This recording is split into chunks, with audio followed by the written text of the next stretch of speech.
Sampa family, I just wanted to have a quick chat with you. Recently, I've had several people ask me, hey, when is Sampa going to return to in-person gatherings? And that's a really good question, but it's not a super easy answer, and I wanted to take a moment and try to explain. But if you have any other questions, please let me know and I'll try my best to answer them. The earliest possible date that Sampa would return to in-person services would be September 20th. And it's very possible that that date would actually get pushed even further back. And you may ask, well, how did you come up with this date and why might it get moved back even further? There's actually a bunch of reasons why, and I just want to run through a few of them for you.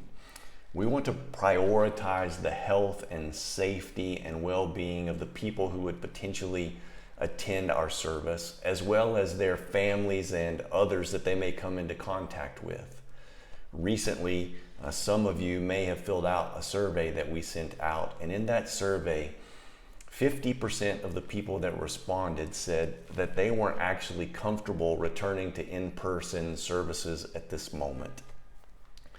As a local church, we have limited time, limited staff, limited resources, and so it makes no sense for us to focus our time and resources on creating a subpar in-person environment on Sunday morning for a service when maybe only 20 to 25% of previous coronavirus attenders would attend. And you may say, well, you said 50% would come. Well, that's 50% said that they would come, but none of them were all going to come on the same Sunday, so it's probably only 20 to 25%. Many churches around the world that have had the opportunity to start meeting again in person are reporting that their attendance is 15 to 20, at most 25% of their previous attendance.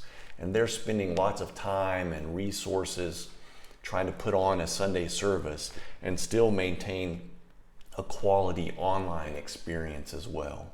So at this point, we think that a wiser decision seems to be to focus our time, our energy, and our resources on our online services and helping people in need. Because we don't have to rent a space for our Sunday morning gathering. We can refocus our resources by helping individuals and families with food. And we've also been able to help IBTE provide food for kids and families in the Cracolangia area. And we've also been able to help Douglas, who many of you know, feeding people through Mission Saul as well.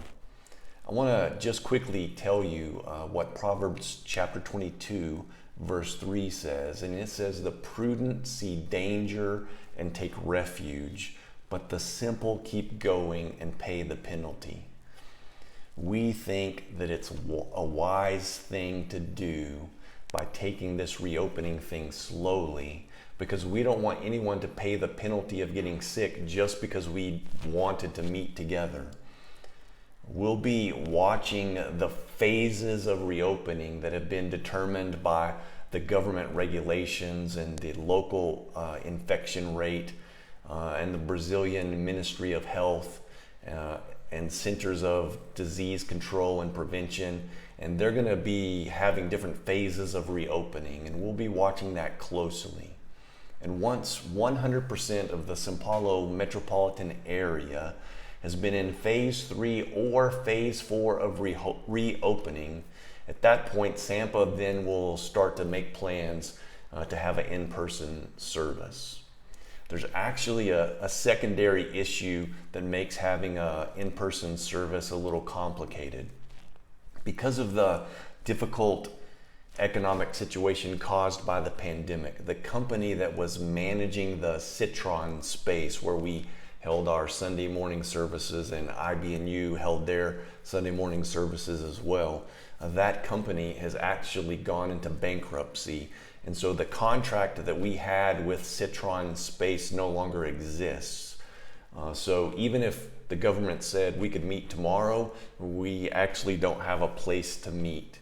Now, it's very likely that we'll be able to renegotiate this contract with the person who actually owns the building. But at this point, it's just uncertain what that looks like. And so we just wanted you to be aware of that situation. It would be amazing for Sampa Church to worship together in person. But until we can do that in a way that removes as many risks as possible, we're going to continue to meet online. And I just want to challenge you. Please make a special effort to attend one of our Sunday morning services. Now you have two choices. You can come at 10 o'clock in the morning and you can come at 7 p.m. And when you're participating in the service, use the chat because it's fun and it's nice for us to kind of interact together. And so I just want to challenge you to do that. And the last thing that I want to challenge you on is to remember this. The church is not a building. The church is not a service. We are the church. The people are the church. And this moment has given us a great opportunity to love our neighbors and to serve our city. And let's do that well.